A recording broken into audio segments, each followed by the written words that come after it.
A'udzubillahiminasyaitonirrajim. Bismillahirrahmanirrahim. Assalamualaikum warahmatullahi wabarakatuh. Magsisimula naman tayo sa ating pang-anim na sesyon. So, dito naman sa pang-anim na sesyon natin, ang ating pag-aaralan, magsasanay tayo sa pagbabasa. At the same time, sa pagsusulat. Una, ipakita ko muna sa inyo ang pagsulat. Halimbawa, itong word na ito, dar, bab, tabut, bent, ward, thawb, badr, nar, dud, walad, dhanab, dhubab, tut, zarada, wazana. Paano isusulat itong dar? Word na dar, ganyan, ganyan, dal. Halimbawa, ito ang line niya, pati para sa linya malaman ninyo. Then, merong alip. Ganyan. Itong alip, hindi ko siya pwedeng ikabit doon dahil ang letter na ito ay non-connector. Kasi pag ikinabit ko ngayon ng alip, magiging ha. Magiging yung ganito, oh. Sabi mo, iba naman ang porma eh. Kasi, kahit na. Kasi ang ha din, pwedeng sulat mo ng ganyan. Depende sa'yo. Depende sa ano ng kamay mo eh. Pareho lang, oh. Okay? So, ngayon, ang next na letter ay ra. Hindi ko rin maikabit ang ra doon sa alip dahil ang alip ay non-connector. So, ito ay fatha, dar, ganyan. Da, da. Then, may long vowel dito. Da, then, r. Dar. Okay? Dar. Pag nilagyan ko siya ng tanwin dito, yung dalawang damma, ganyan. Magiging daron. Daron. O dito ko sa ibaba ilalagay kasra, dalawang kasra, isa lang, halimbawa, dari. Kung dalawa, darin. Okay? Pag gagawin ko siyang fatha, papalitan ko ito, at saka to, at gagawin ko siyang kasra, either darin, o kaya damma, dalawang, ganyan, damma, daron, ganyan. O kaya daran, dalawang fatha, so fatha naman gamitin ko dito, ganyan, daran, daran. Okay? So, uli, itong bab, bab. Actually, ang mga word na ito, sila ay mga noun. Basta mga noun, noun words sa Arabic, ang last letter niya ay on. Yung tanwin na damma. Dalawang tanwin. So, this is daron, babon, tabutun, bintun, wardun. Pero ginawa kong silent yung mga last na vowel dito. Kasi sa Arabic, pag magsasalita ka, ganun lang. Sabihin mo lang ng dar, bab, tabut. Ang dar, ibig sabihin, house, bahay, house. Pero mayroong another, Arabic ng bahay, manzil, bait, bait, bahay. Ang meaning ng bait, house. Or sabi mo, manzil, house pa rin. Itong dar, house pa rin.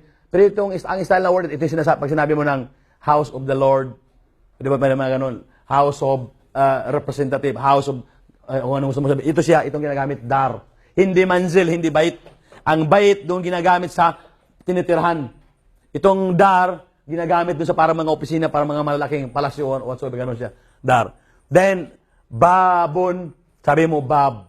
Bab, bab. Paano susulat siya? Ganito, itong letter, linya.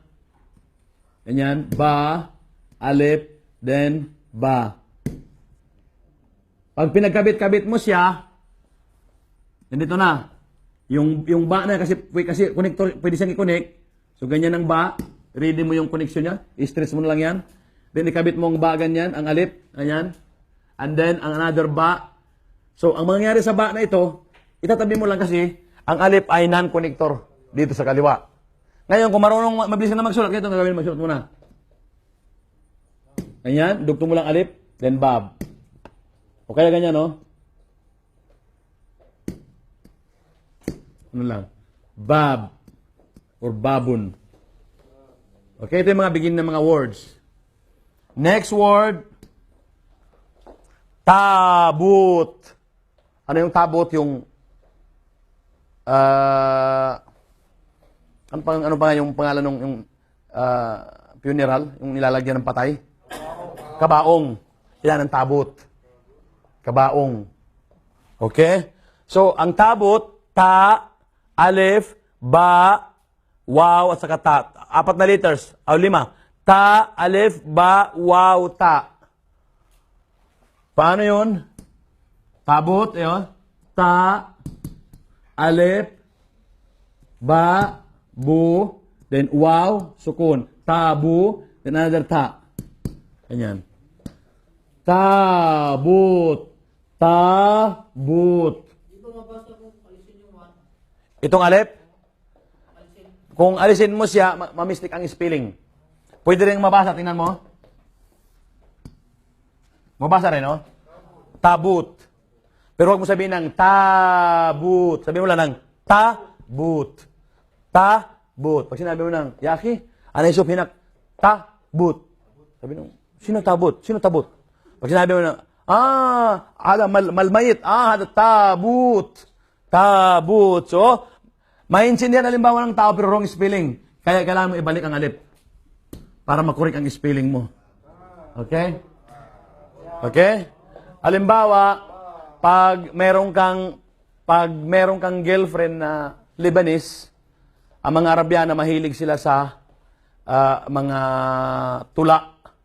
Pag sinabi mo halimbawa ng kukunin ko ang buwan para ihandog sa tuwang-tuwa ang Arabo noon pag ganoon ang isal ng mga ano mo.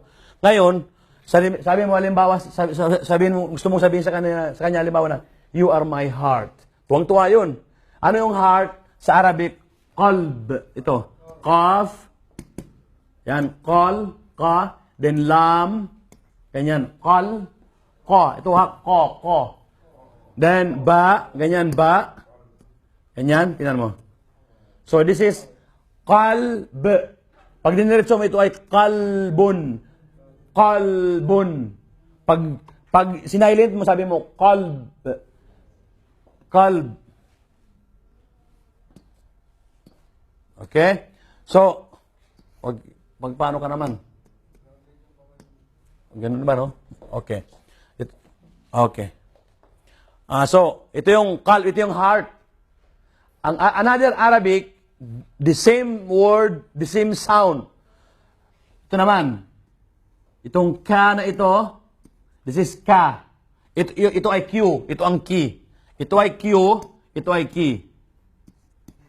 So, ito ay kel, bun. Pareho lang, oh. Kalbun, at saka kelbun. Ang meaning ng kalbun, heart. Ang meaning ng kelbun, dog. So, pag sinabi mo doon sa girlfriend mo na Lebanese, sabi mo, you are my heart, sabihin mo dito na, anti-qalbi. Kailangan lakihan sabi mo, ko, para ang meaning ay, you are my heart. Kung masabi mo sa kanya ng anti-kelbi, patay ka na sabi mo, ha, I'm your dog. Kasi dito ha, ang Arabic, ito yung anti, oh. Ito yung anti. Tingnan mo? Anti. Hidugtong mo lang ito. Itong kalbon, ang ibig sabihin nito, heart. Ngayon, pag gusto mong sabihin na, my heart, pabaguhin natin yung, ano niya. Pag gusto natin na, my heart, ang word na kalbon, gagawin nating, lalagyan natin ng possessive pronoun. Yung my. Di ba? Ito, kalbon, heart. So, kailangan natin ng my heart. So, magiging ka. Sorry. Gagamit ka ng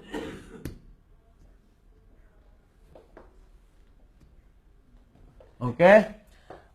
Ito, yung kalb, ganito na siya. Kal. Tapos, yung ba, gawin mong kasra, lagyan mo ng ya na sukun.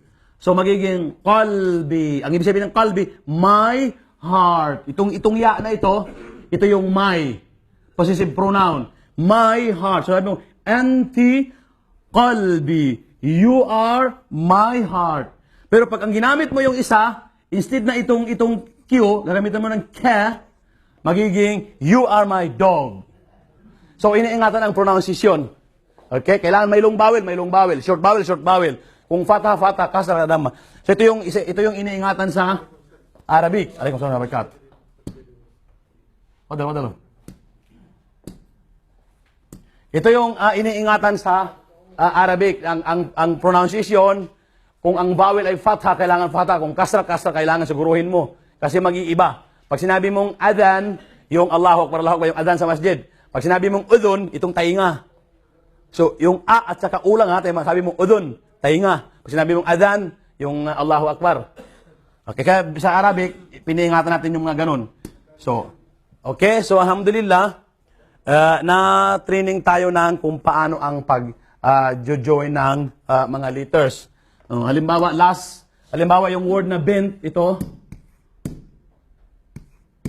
yung benton. Ibig sabihin, girl, a girl. Paano ang pag-join? Ba, be, then itong noon, ganyan, middle form. Ganyan, then, ta, final form. Ganyan. Ton. Pag ginuin mo na, ganyan na, oh. Ganyan lang, oh. Ano lang, dali lang. So, ton. Alhamdulillah, nakuha na natin ang mga pamaraan kung paano ang pagsusulat, paano ang pag-join. So, inshallah, sa next uli na session, makikita natin uli ang mga next na mga turo. Inshallah, hanggang dito na lang muna. Assalamualaikum warahmatullahi wabarakatuh.